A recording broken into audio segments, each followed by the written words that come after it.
Welcome, I'm Professor Bingo Topics as every day. I present to you this course on mathematics for engineers and physicians. To watch more, subscribe. Like and Bonsoir follow. tout le monde.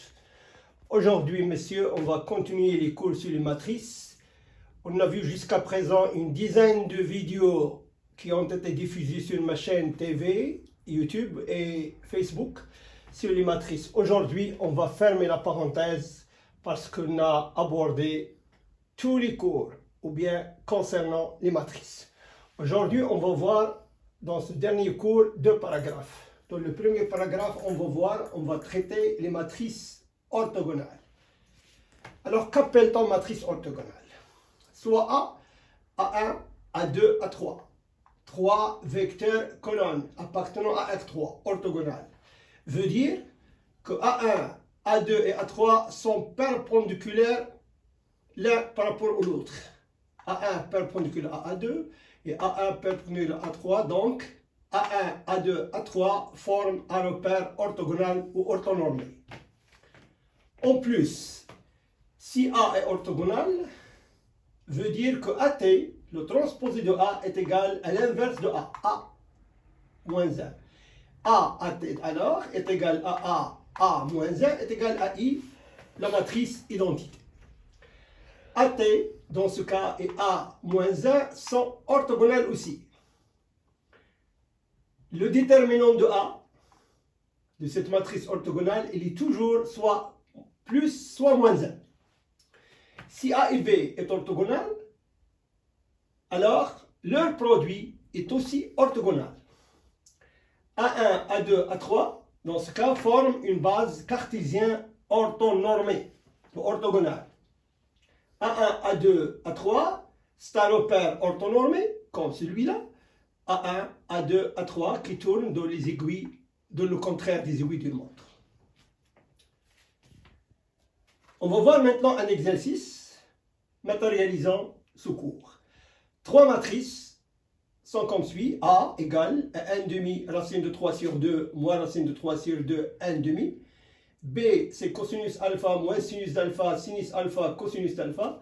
C c'est 1 sur racine de 6. Racine de 2, racine de 2, racine de 2, 0, moins racine de 3, racine de 3, moins 2, 1 et 1. C appartenant à R3, A et B appartenant à R2. Alors, démontrer que A, B et C sont des matrices orthogonales. On va voir tout d'abord A. A, c'est une matrice appartenant qui a deux vecteurs. 1 racine de 2, racine de 3 sur 2 et moins racine de 3 sur 2, 1 sur 2. On a donc le déterminant de A tout d'abord à calculer, c'est 1 sur 4 plus 3 sur 4 est égal à 1. Donc on a bien réalisé cette condition. En plus, si on multiplie le premier vecteur avec le deuxième vecteur, 1 racine de 2, racine de 3 sur 2 multiplié par moins racine de 3 sur 2 et 1 sur 2, c'est le produit scalaire est égal à 0, veut dire que les deux vecteurs sont perpendiculaires. AT, il suffit de changer les lignes et les colonnes, on obtient 1 demi, moins racine de 3 sur 2, racine de 3 sur 2, 1 demi, est égal aussi à moins 1 à vérifier. Donc, étant donné que nous avons les trois conditions sont remplies, alors A est orthogonal. On va voir maintenant B. Alors B, le déterminant de B, c'est cosinus carré de alpha plus sinus carré de alpha. Et on a déjà étudié les fonctions trigonométriques. Quel que soit alpha, cosinus de alpha plus sinus carré de alpha est égal à 1. Donc on a bien cette condition est égale à 1. En plus, si on fait le produit entre cosinus alpha et moins sinus alpha, cosinus de alpha, le produit scalaire, on obtient 0. Donc ces deux vecteurs sont perpendiculaires. BT, il suffit de changer les lignes et les colonnes. On a cosinus de alpha moins sinus de alpha, sinus de alpha, cosinus de alpha est égal aussi à B moins 1. Et donc, les trois conditions sont remplies, donc B est orthogonal. On va voir maintenant C, qui appartient à R3, puisqu'il s'agit de trois vecteurs. Alors, le déterminant de C est égal à moins 1. Il faut le calculer, vous le savez maintenant. Le transposé de C, c'est on change les lignes et les colonnes. Racine de 2, 0, moins 2. Racine de 2, moins racine de 3, 1. Racine de 2, racine de 3, 1. C aussi est égal à C moins 1.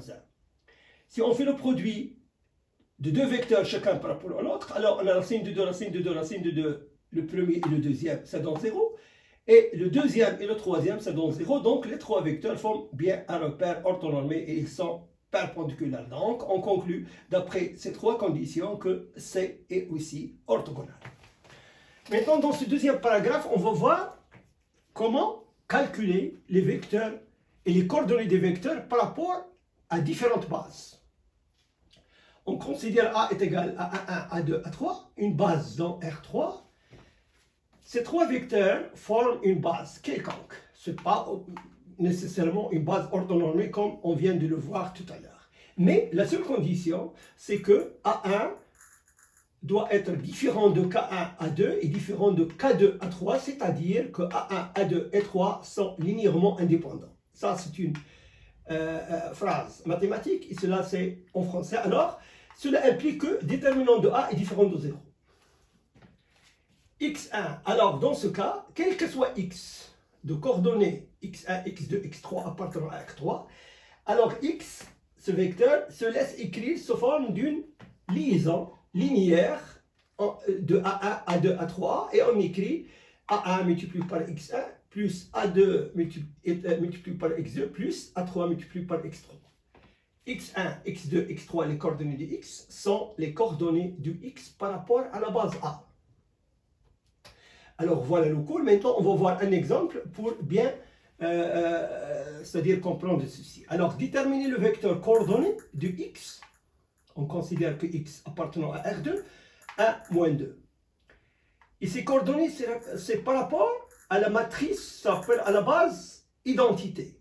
XI, on l'appelle XI par rapport, c'est-à-dire à I, 1, 0, 0, 1.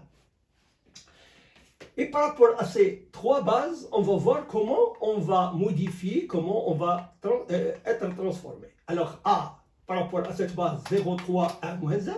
B, 1, moins 1, moins 1, 2. Et C, 1 demi, 1 racine de 3, moins racine de 3, 1. Alors, tout d'abord, on calcule le déterminant de A, de B et de C. A est égal à moins 3, différent de 0. Le déterminant de B, c'est 2 moins 1, c'est 1, différent de 0. Et le déterminant de C, c'est 1 demi, 1 plus 4, c'est égal à 2. Donc, les vecteurs composant ces trois matrices sont indépendants, linéairement indépendants. Donc, sachant que, maintenant, XA, c'est-à-dire les coordonnées du X par rapport à A, c'est X1, X2. Les coordonnées du X par rapport à B, c'est X3, X4. Et par rapport à C, c'est X5, X6. Alors, ils sont différents, bien sûr. Ça change par rapport à la base. On a trois systèmes d'équations. Donc, on a A, XA est égal à XI. XA est égal à moins 1, XI. Ça, ce sont les coordonnées par rapport à I. Est égal à moins 1 sur 3. Moins 1, moins 3, c'est A moins 1. Moins 1, 0, multiplié par 1 demi, 1 moins 2 est égal à moins 1 sur 3, 1. Voilà les coordonnées de X par rapport à la base A. C'est moins 1 tiers, 1. Maintenant, B multiplié par XB est égal à XI, la même formule. XB est égal à B moins 1, XI est égal à 1, puisque le déterminant de B est égal à 1. On va ici. Donc 2, 1, 1 et 1 moins 1, et ça donne donc 0 moins 1. Donc les coordonnées de X par rapport à la base B, c'est 0 moins 1.